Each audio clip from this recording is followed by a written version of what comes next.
कशाला काढतोय ते? व्हिडिओ कॉल करू. आता घरी जाणार आहे आपण लगेच. मम्मी कामात असेल. काय आहे दाखव, काय म्हणतात त्याला?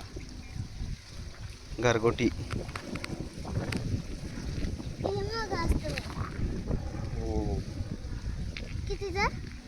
काय माहिती आपल्याला, हॉस्पिटलला गेल्यावर कळ. अरे हॉस्पिटललाच म्हणते, दुकानात गेल्यावर कळ.